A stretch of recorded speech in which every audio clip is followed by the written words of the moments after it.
Hi all. നമ്മളെല്ലാവരും കേട്ടിട്ട് exam എഴുതാൻ പോകുന്ന ആൾക്കാരാണ് അല്ലേ?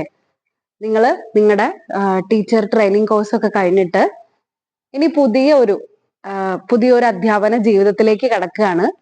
അതിനു മുന്നേ നമ്മൾ അറിവൊക്കെ പരിശോധിക്കാനും അല്ലെങ്കിൽ നമുക്ക് തന്നെ സ്വയം ഒന്ന് റിഫ്രഷ് ചെയ്യാനൊക്കെ വേണ്ടി നടത്തുന്ന ഒരു പരീക്ഷയാണ് കേട്ടറ്റ് എക്സാം. പൊതുവെ കേട്ടറ്റ് എക്സാമിന് മാത്സ്, ഞാൻ നിങ്ങൾക്ക് മാത്സ് ആണ് എടുക്കാൻ പോകുന്നത്. മാത്സ് സിമ്പിൾ ആയിട്ട് മാത്രമേ ചോദിക്കാറുള്ളൂ. അപ്പൊ നമ്മൾ ആരും പേടിക്കൊന്നും വേണ്ട, നമുക്ക് എളുപ്പത്തിൽ തന്നെ മാത്സ് പഠിച്ചെടുക്കാം. ഇന്ന് നമ്മൾ കണക്കിലെ ഭിന്നസംഖ്യ എന്നുള്ള ടോപ്പിക്കാണ് എടുക്കാൻ പോകുന്നത്. ഏതാണ് ഭിന്നസംഖ്യ?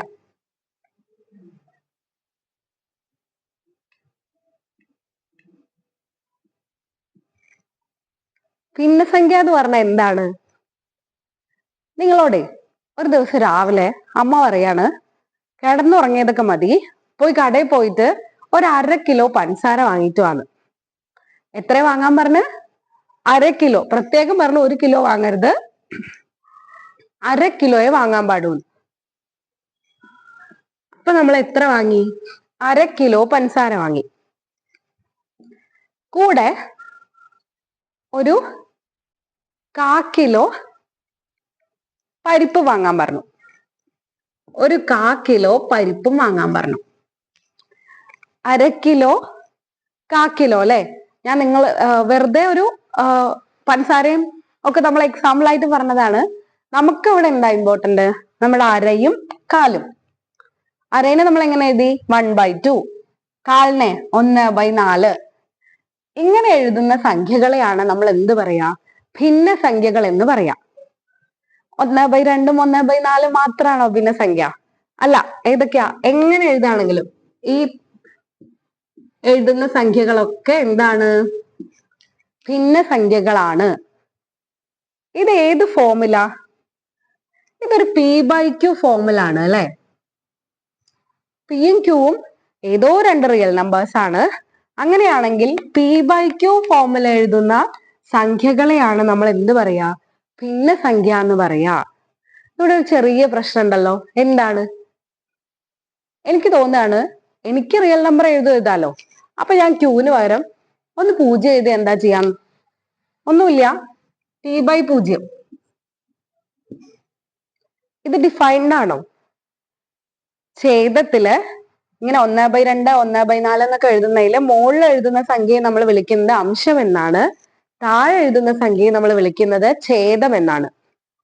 മുകളിൽ എഴുതുന്ന സംഖ്യ അംശം, താഴെ എഴുതുന്ന സംഖ്യ ഛേദം.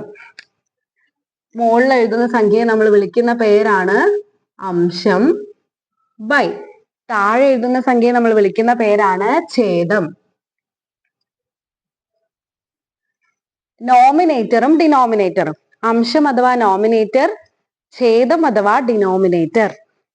P/Qല് Q 0 ആയിട്ട് എഴുതിയാൽ, ഛേദം 0 ആയിട്ട് എഴുതിയാൽ 1/0 ഇത് ഡിഫൈൻഡ് ആണോ?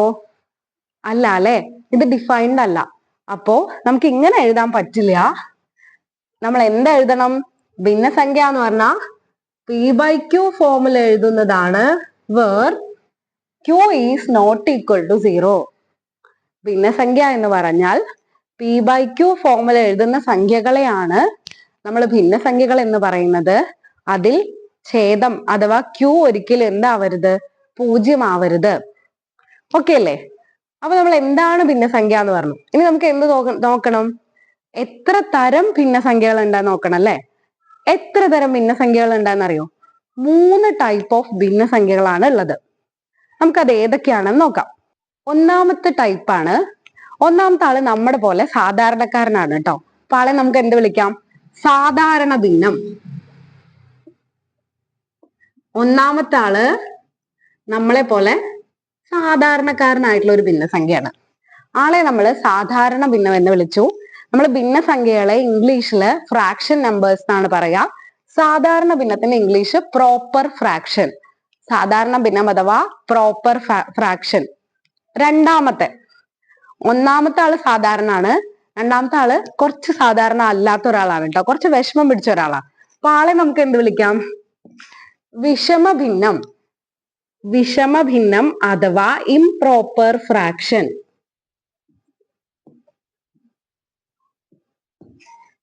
രണ്ടാമത്തെ ആള് വിഷമഭിന്നം അഥവാ ഇംപ്രോപ്പർ ഫ്രാക്ഷൻ. ഇനി മൂന്നാമത്തെ ആള് ആദ്യത്തെ രണ്ടാളെയും പോലെയല്ല, നല്ലോണം വ്യത്യാസമുള്ള ഒരാളാണ്. ആളെ നമുക്ക് എന്ത് വിളിക്കാം? മിശ്രഭിന്നം അഥവാ മിക്സഡ് ഫ്രാക്ഷൻ.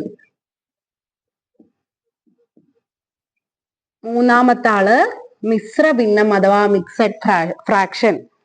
ഒന്നാമത്തത് സാധാരണ ഭിന്നം അഥവാ പ്രോപ്പർ ഫ്രാക്ഷൻ. രണ്ടാമത്തെ വിഷമഭിന്നം അഥവാ ഇംപ്രോപ്പർ ഫ്രാക്ഷൻ. മൂന്നാമത്തെ മിശ്രഭിന്നം അഥവാ മിക്സഡ് ഫ്രാക്ഷൻ. ഇനി നമുക്ക് ഇതിൽ ഓരോ ആൾക്കാരും എങ്ങനെയാണ് നമുക്ക് തിരിച്ചറിയാം? നമുക്കിപ്പോ ക്വസ്റ്റ്യനിൽ ഒരു 5 ഭിന്നസംഖ്യകൾ തന്നിട്ട് ഇതിൽ ഏതൊക്കെയാണ് സാധാരണ ഭിന്നങ്ങൾ എന്ന് ചോദിച്ചു കഴിഞ്ഞാൽ നമുക്ക് തിരിച്ചറിയാൻ പറ്റണം അല്ലെ? നമ്മൾ എപ്പോഴും ഒരാളെ എങ്ങനെ തിരിച്ചറിയാം? ആളുടെ എന്തെങ്കിലും പ്രത്യേകതകൾ കൊണ്ടാണ് അല്ലെ? അതേപോലെ നമ്മളിവിടെ ഭിന്നസംഖ്യകളെ തിരിച്ചറിയാനും അവർക്ക് ചില പ്രത്യേകതകളുണ്ട്. നമുക്ക് ആദ്യം സാധാരണ ഭിന്നത്തിന്റെ പ്രത്യേകത എന്താന്ന് നോക്കാം. ഇപ്പോഴേ നിങ്ങൾക്ക് ഒരു ആപ്പിൾ കിട്ടി. ആപ്പിൾ ഇന്നുണ്ടല്ലോ, നിങ്ങളുടെ വീട്ടിലെ ഒരു മുതിർന്ന ആള് തുല്യമായിട്ടുള്ള 5 ഭാഗമാക്കിയിട്ട് മുറിച്ചു.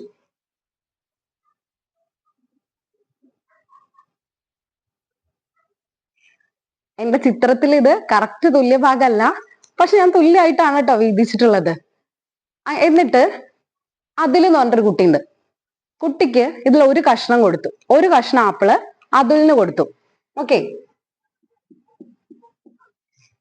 അപ്പൊ അതുലിന് എത്രയാണ് കിട്ടിയത്? ഒരു കഷ്ണം ആപ്പിളാണ് കിട്ടിയത്. എത്രയിൽ നിന്ന്? 5 കഷ്ണം ആപ്പിളിലെ ഒരു കഷ്ണം കിട്ടിയല്ലേ? 5 കഷ്ണം ആപ്പിളിലെ ഒരു കഷ്ണമാണ് അതുലിന് കിട്ടിയത്. അതിന് നമുക്ക് എന്താ എഴുതാം? 1/5 എന്ന് എഴുതാം അല്ലേ? ഇനി വേറൊരു എക്സാമ്പിൾ നോക്കാം. നമുക്ക് എല്ലാവർക്കും സ്കൂളിൽ പോകാൻ ഭയങ്കര ഇഷ്ടമാണ് അല്ലെ? കൂട്ടുകാരുടെ കൂടെ കളിക്കാം, നല്ല രസമാണ്. പക്ഷെ സ്കൂളിൽ നമുക്ക് ഇഷ്ടമില്ലാത്തൊരു കാര്യമുണ്ട്. എന്താണത്? ഒരുപാട് പേർക്കെങ്കിലും, കുറച്ചാൾക്കെങ്കിലും ഇഷ്ടമായിരിക്കില്ല, പരീക്ഷ അല്ലെ? പരീക്ഷയ്ക്ക് പോയിട്ട് പരീക്ഷ എഴുതുന്നത് കുഴപ്പമില്ല, പക്ഷെ ടീച്ചർ പേപ്പർ തരുന്ന ദിവസം ഉണ്ടല്ലോ, അന്ന് നമുക്ക് അത്ര ഇഷ്ടമൊന്നും ഉണ്ടാവില്ല. എന്തിനാണ് ഈ പേപ്പറൊക്കെ തരുന്നത് ചോദിക്കില്ലേ നമ്മള്? ടീച്ചർ ഒരു ക്ലാസ്സിലോട്ട് ആൻസർ ഷീറ്റുകളായിട്ട് വരികയാണ്. പരീക്ഷ നടത്തിയത് 20-ലാണ് കേട്ടോ. അപ്പൊ ഓരോരുത്തർക്കും കിട്ടിയ മാർക്കുകൾ ടീച്ചർ ഇങ്ങനെ പറയാ. 20-ലാകുമ്പോ ആർക്കെങ്കിലും 21 മാർക്ക് കിട്ടോ? ശരിക്കും കുട്ടിയെ കിട്ടില്ല അല്ലെ? അപ്പൊ ഒന്നാമത്തെ ആളുടെ മാർക്ക് പറഞ്ഞു, ആൾക്ക് എത്രയാണ്? 18 മാർക്കാണ് 20-ല്. രണ്ടാമത്തെ ആളുടെ പറഞ്ഞു ആൾക്ക് 15 മാർക്കാണ് 20-ല്. മൂന്നാമത്തെ ആൾക്ക് പറഞ്ഞു, മൂന്നാമത്തെ ആൾക്ക് എത്രയാണ്? 10 മാർക്കാണ് 20-ല്. ഇങ്ങനെ ടീച്ചർ എഴുതിയിട്ടുണ്ടാവൂല്ലേ പരീക്ഷാ പേപ്പറിന്റെ മുകളിലായിട്ട്? 18/20 very good, 15/20 very good, 10/20 very good എന്ന് പറഞ്ഞിട്ട് നമുക്ക് എഴുതി തരുന്നുണ്ടാവും അല്ലെ? അപ്പൊ അങ്ങനെ ഈ രീതിയിൽ എഴുതുന്ന, അതായത് ഇതിന്റെ പ്രത്യേകത എന്താ? ഈ ഭിന്നങ്ങളുടെ ഒക്കെ പ്രത്യേകത എന്താ? ഈ ഭിന്നസംഖ്യകളില് അംശം ചെറുതും ഛേദം വലുതുമാണ്. അംശത്തിലുള്ള സംഖ്യ 18 അല്ലേ ചെറുത് 20-നേക്കാ? ഇവിടെ 1 അല്ലേ 5-നേക്കാ ചെറുത്? അതായത് അംശത്തിലുള്ള സംഖ്യ ഛേദത്തിലുള്ള സംഖ്യയേക്കാൾ ചെറുതാണ്. അംശം ചെറുതും ഛേദം വലുതുമായി എഴുതുന്ന ഇത്തരം ഭിന്നസംഖ്യകളെയാണ് നമ്മൾ എന്ത് പറയാ? സാധാരണ ഭിന്നം എന്ന് പറയാ. അംശം ചെറുതും ഛേദം വലുതുമായിട്ട് എഴുതുന്ന ഇത്തരം ഭിന്നസംഖ്യകളെയാണ് നമ്മൾ എന്ത് പറയാ? സാധാരണ ഭിന്നം എന്ന് പറയാ. വേറെ ഒരു പ്രത്യേകതയും കൂടെ ഉണ്ട് ഇതിന്. 1/5 എത്രയാ? 1/5ന്റെ വാല്യൂ എത്രയാ? വെറുതെ ഹരിക്കുകയാണെങ്കിൽ അതിന്റെ വാല്യൂ എത്ര വരിക? 0.2 ആണ് അല്ലെ? 0.2. അതേപോലെ 18/20ന്റെ വാല്യൂ എത്ര വരിക? 15/20ന്റെ വാല്യൂ എത്ര വരിക? ഇതൊക്കെ ലെസ് ദാൻ 1 ആയിരിക്കും. 18 ഹരിക്കണം 20 എന്ന് ചെയ്ത് നോക്കിയാൽ നിങ്ങൾക്ക് മനസ്സിലാവും, ഒരിക്കലും അതെന്ത് കിട്ടില്ല? 1-നേക്കാൾ മുകളിൽ കിട്ടില്ല അല്ലെ? അപ്പൊ സാധാരണ ഭിന്നത്തില് അംശം എപ്പോഴും ഛേദത്തെക്കാൾ ചെറുതായിരിക്കും. കൂടെ തന്നെ എന്തായിരിക്കും? ആ ഭിന്നസംഖ്യയുടെ വാല്യൂ എന്ന് പറയുന്നത് എപ്പോഴും ലെസ് ദാൻ 1 ആയിരിക്കും. ഒന്നുകൂടെ പറയാം, സാധാരണ ഭിന്നം എന്ന് പറഞ്ഞാൽ ഒരു ഭിന്നസംഖ്യ അതിന്റെ അംശം ചെറുതും ഛേദം വലുതുമായിരിക്കും. മാത്രല്ല ആ ഒരു ഭിന്നസംഖ്യയുടെ വാല്യൂ എന്ന് പറയുന്നത് ഓൾവേസ് ലെസ് ദാൻ 1 ആയിരിക്കും. ഇതാണ് എന്ത്? സാധാരണ ഭിന്നം. അപ്പൊ നിങ്ങൾക്ക് ഒരു ഭിന്ന സംഖ്യ കണ്ട സാധാരണ ഭിന്നാണോ എന്ന് തിരിച്ചറിയാൻ പറ്റില്ലേ? ഞാൻ തരാട്ടോ.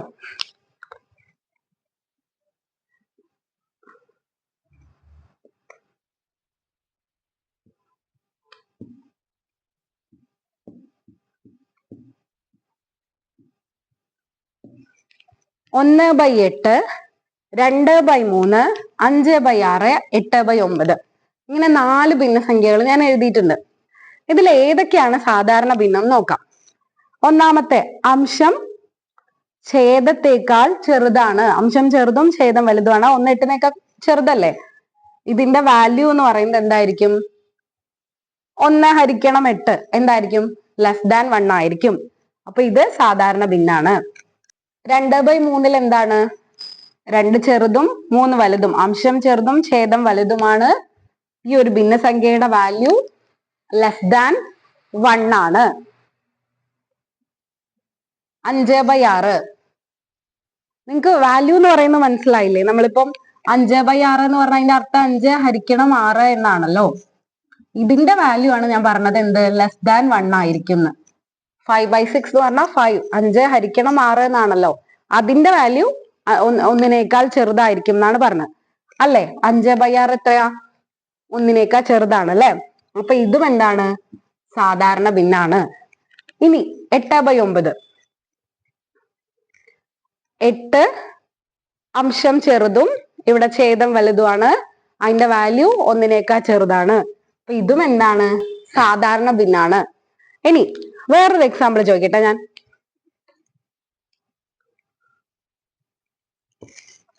3/2 ഇത് സാധാരണ ഭിന്നാണോ? ഇവിടെ അംശം വലുതും ഛേദം ചെറുതുമാണ് അല്ലെ? അംശം വലുതും ഛേദം ചെറുതുമാണ്. അപ്പൊ ഇത് എന്തല്ല? സാധാരണ ഭിന്നല്ല. അപ്പൊ പിന്നെ എന്തായിരിക്കും? ഇതൊരു വിഷമ ഭിന്നമാണ്. ഇതൊരു വിഷമ ഭിന്നമാണ്.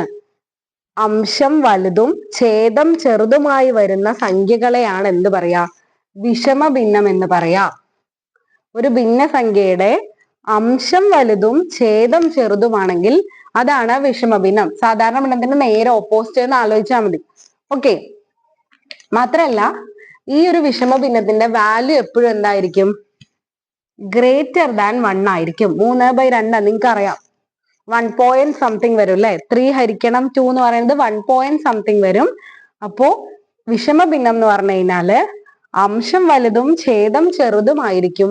മാത്രല്ല അതിന്റെ വാല്യൂ എന്ന് പറയുന്നത് 1നേക്കാൾ വലുതായിരിക്കും. വേറെ എക്സാമ്പിൾ പറയട്ടെ. 8/4. 8/4 എന്ന് പറഞ്ഞു കഴിഞ്ഞാൽ എത്രയാണ്? ഉത്തരം 2 എനിക്ക് അറിയാം അല്ലെ?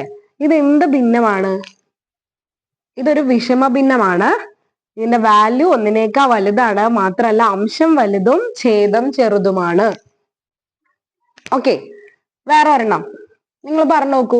ഏതെങ്കിലും നിങ്ങൾക്ക് അറിയുന്ന ഒരു വിഷമ ഭിന്നം ഏത് വേണേ പറയാം അല്ലെ? ഇപ്പൊ ഇതിനെ നമ്മളൊന്ന് തിരിച്ചിട്ട് നോക്കിയാൽ മതി. അപ്പൊ 5/6 പകരം ഇത് 6/5 ആയിരുന്നെങ്കിൽ ഇതെന്താണ്? ഇതൊരു വിഷമ ഭിന്നമാണ്. അപ്പൊ നമ്മളിപ്പോ 2 ടൈപ്സ് ഓഫ് ഭിന്നസംഖ്യകളെ പറ്റിയാ പറഞ്ഞത്. ആദ്യത്തെ സാധാരണ ഭിന്നം അംശം ചെറുതും ഛേദം വലുതും. അതിന്റെ വാല്യൂ 1നേക്കാൾ ചെറുതായിരിക്കണം. വിഷമ ഭിന്നം എന്ന് പറഞ്ഞാൽ അംശം വലുതും ഛേദം ചെറുതുമായിരിക്കും. വാല്യൂ 1നേക്കാൾ വലുതായിരിക്കും. ഇനി നമുക്ക് പിടി തരാണ്ട് നിൽക്കുന്ന മൂന്നാമത്തെ ഒരാളുണ്ട് അല്ലെ? മൂന്നാമന്റെ പേരെന്താ? മിശ്രഭിന്നം. മിശ്രഭിന്നം എന്തോ മിക്സ് ചെയ്തിട്ടുള്ള കാര്യമാണ്. അതെന്താ നമുക്ക് നോക്കാം. മൂന്നാമത്തെ ആൾക്ക് ചില പ്രത്യേകതകളുണ്ട്. ആള് നമ്മുടെ ആദ്യത്തെ 2 പേരെ പറ്റി അങ്ങനെ അവരെ എഴുതിയതുപോലെ അങ്ങനെ എളുപ്പത്തിൽ അങ്ങോട്ട് എഴുതാൻ പറ്റില്ല. എളുപ്പം തന്നെയാണ്, പക്ഷെ ഒരു വ്യത്യാസമുണ്ട് ആളുടെ ഫോർമാറ്റില്. നമ്മൾ നേരത്തെ എന്ത് പറഞ്ഞു? ഒരു പരീക്ഷയുടെ കാര്യം പറഞ്ഞു അല്ലെ? പരീക്ഷയ്ക്ക് ഒരു 20 ഒരു ടീച്ചർ പരീക്ഷ നടത്തി. 18 മാർക്ക് കിട്ടി, 15 മാർക്ക് കിട്ടി, 20 മാർക്ക് കിട്ടി. അങ്ങനെ മാത്രമേ മാർക്ക് കിട്ടുള്ളൂ? ചിലപ്പോ നമ്മൾ പറയാറുണ്ടല്ലോ, ടീച്ചർ ഒരു 1/2 മാർക്ക് കൂടെ തരുമോ ചോദിക്കാറില്ലേ നമ്മള്? ഒരു 1/2 മാർക്ക് കൂടെ അല്ലേ? അപ്പൊ എന്തിനാ ചോദിക്കണം? ചിലപ്പോ നമുക്ക് 15.5 ആവും. അപ്പൊ ഒരു 1/2 മാർക്ക് കൂടെ കിട്ടിയാ നമ്മുടെ ഗ്രേഡ് മാറും അല്ലേ? അപ്പൊ 15.5 മാർക്ക് ആവും ചിലപ്പോ എന്ത് കിട്ടാ, നമുക്ക് എക്സാമിന് കിട്ടാ അല്ലെ? എത്രയാണ്? 15.5. അതിന് ഞാൻ എങ്ങനെ എഴുതി? 15/1/2 അല്ലെ? ഇനിയിപ്പോ വേറെ ആൾക്ക് കിട്ടിയത് 17.25 മാർക്കാണ്.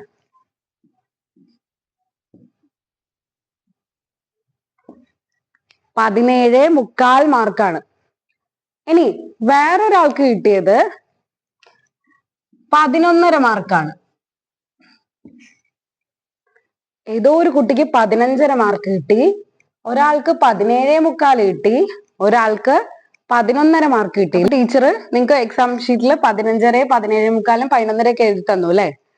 ഇതിപ്പോ ഒരു ഭിന്നസംഖ്യയുടെ രൂപത്തിലല്ലേ? ഇതിലെവിടെയോ ഒരു ഭിന്നസംഖ്യയുടെ രൂപം കാണാനുണ്ട് അല്ലെ? പക്ഷെ നമ്മള് സാധാരണ ഭിന്നം അല്ല, വിഷമ ഭിന്നം അല്ല. അപ്പൊ ഇത് എന്തായിരിക്കും? ഇങ്ങനെ എഴുതുന്ന സംഖ്യകളെയാണ് നമ്മൾ മിശ്ര ഭിന്നം എന്ന് പറയാം. അതായത് ഒരു പൂർണ്ണസംഖ്യയും ഒരു ഭിന്നസംഖ്യയും ചേർന്ന് എഴുതുന്നത്. 15 എന്നുള്ളത് ഒരു പൂർണ്ണസംഖ്യയാണ്. 1/2 എന്ന് പറയുന്നത് എന്താണ്? ഒരു ഭിന്നസംഖ്യയാണ്. അപ്പൊ ഒരു പൂർണ്ണസംഖ്യയും ഒരു ഭിന്നസംഖ്യയും ചേർത്ത് എഴുതുന്ന ഈ ഒരു ഫോർമാറ്റിനെയാണ് നമ്മൾ മിശ്ര ഭിന്നം എന്ന് പറയുന്നത്. ഇവിടെ നോക്കൂ, 17 ഒരു പൂർണ്ണസംഖ്യയാണ്, 3/4 3/4 എന്ന് പറയുന്നത് ഒരു ഭിന്നസംഖ്യയാണ്. അപ്പോ ഒരു പൂർണ്ണസംഖ്യയും ഒരു ഭിന്നസംഖ്യയും ചേർത്ത് എഴുതുന്ന ഈ ഒരു ഫോർമാറ്റിനെ എന്ത് പറഞ്ഞു? മിശ്ര ഭിന്നം. എന്തുകൊണ്ടാണ് മിശ്ര എന്നുള്ള പേര് വന്നതെന്ന് ഇപ്പൊ മനസ്സിലായില്ലേ? എന്തിനാണ് നമ്മൾ ഇവിടെ മിക്സ് ചെയ്ത്? ഒരു പൂർണ്ണസംഖ്യനെയും ഒരു ഭിന്നസംഖ്യനെയും. ഒന്നുകൂടെ പറയാം, ഒരു പൂർണ്ണസംഖ്യയും ഒരു ഭിന്നസംഖ്യയും ചേർത്ത് എഴുതുന്നതിനാണ് എന്ത് പറയുന്നത്? മിശ്ര ഭിന്നം എന്ന് പറയുന്നത്. ഇപ്പൊ നമ്മള് ഭിന്നസംഖ്യ എന്താന്ന് പഠിച്ചു. ഭിന്നസംഖ്യ ഏത് ഫോമിലായിരിക്കും? P/Q എന്നുള്ള ഫോമിലായിരിക്കും. അതിൽ Q എന്താവാൻ പാടില്ല? 0 ആവാൻ പാടില്ല. നമ്മൾ Pനെ എന്ത് പറയും? അംശം എന്ന് പറയും. Qവിനെ ഛേദം എന്ന് പറയും. പ്രധാനമായും 3 തരത്തിലാണുള്ളത് ഭിന്നസംഖ്യകള്: സാധാരണ ഭിന്നം, വിഷമ ഭിന്നം, മിശ്ര ഭിന്നം. ഇതൊക്കെ ഒരുപക്ഷെ നിങ്ങൾ പഠിച്ചതായിരിക്കും കേട്ടോ. ഒന്നും കൂടെ റിവൈസ് ചെയ്യാണ്. അതേപോലെ നമ്മൾ നോക്കേണ്ടത് ഈ പേരുകളിലൊന്നും അല്ല നമുക്ക് ചോദ്യം വരാ. നമ്മുടെ ചോദ്യം വരാ ഈ അക്കങ്ങളിലാണ്. ഓക്കെ, ഒരു ചോദ്യം ഞാൻ പറയാം. നിങ്ങൾക്ക് കുറച്ച് ഭിന്നസംഖ്യകൾ ഞാൻ തരാം. ഇതിൽ ഏതൊക്കെയാണ് സാധാരണ ഭിന്നം, ഏതൊക്കെയാണ് വിഷമ ഭിന്നം, ഏതൊക്കെയാണ് മിശ്ര ഭിന്നം എന്ന് പറയണം.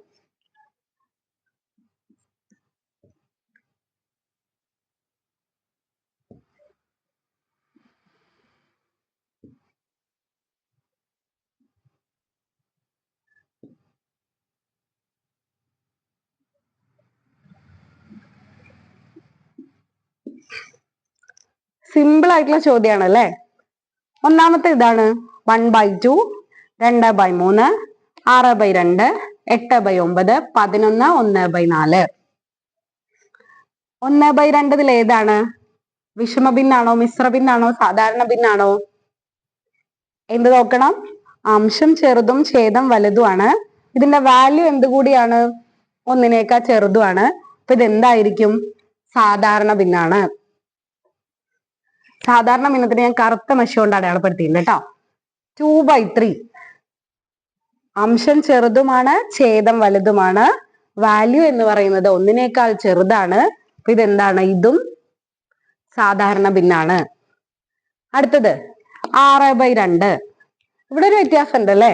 ഇവിടെ നമ്മുടെ അംശം വലുതാണ്, ഛേദം ചെറുതാണ്. 6നേക്കാൾ ചെറുതല്ലേ 2? അപ്പൊ അംശം വലുതും ഛേദം 2ഉമാണ്. അതേപോലെ ഇതിന്റെ വാല്യൂ 6/2 എത്ര? 3 ആണ് അല്ലെ? അതെന്തിനേക്കാൾ വലുതാണ്? 1നേക്കാൾ വലുതാണ്. അപ്പൊ ഇതെന്താണ്? ഇതൊരു വിഷമ ഭിന്നമാണ്. നീല കളർ കൊടുത്തു. 8/9 അംശം ചെറുതും ഛേദം വലുതും. എന്താണത്? സാധാരണ ഭിന്നം. മൂന്നാമത്തെ ആള് 11, 1/4 ഒരു പൂർണ്ണസംഖ്യയും ഒരു ഭിന്നസംഖ്യയും ചേർത്ത് എഴുതിയിരിക്കുന്നു. അതെന്താണ്? അതൊരു മിശ്ര ഭിന്നമാണ്. ഓക്കെ, ചിലപ്പോ ചോദ്യം ഇങ്ങനെയല്ല വരിക. നിങ്ങൾക്ക് ഒരുപാട് സംഖ്യകൾ തന്നിട്ട് അതില് ഒറ്റയാൻ ഏത് എന്ന് ചോദിക്കാം. ഒറ്റയാൻ ഏതെന്ന് ചോദിക്കുമ്പോ ചിലപ്പോ അതില് എല്ലാം വിഷമ ഭിന്നാവും, ഒരു സാധാരണ ഭിന്നം ഉണ്ടാവും, അല്ലെങ്കിൽ എല്ലാം സാധാരണ ഭിന്നാവും, ഒരു മിശ്ര ഭിന്നം ഉണ്ടാവും. അങ്ങനെ ഇടകലർത്തിയിട്ടൊക്കെ ചോദ്യങ്ങൾ ചോദിക്കാം. ഭിന്നസംഖ്യയുടെ ഏറ്റവും ബേസിക് ആയിട്ടുള്ള കാര്യങ്ങളാണ് നമ്മൾ പറഞ്ഞത്. നിങ്ങൾക്ക് എല്ലാവർക്കും മനസ്സിലായി എന്ന് വിചാരിക്കുന്നു. Thank you.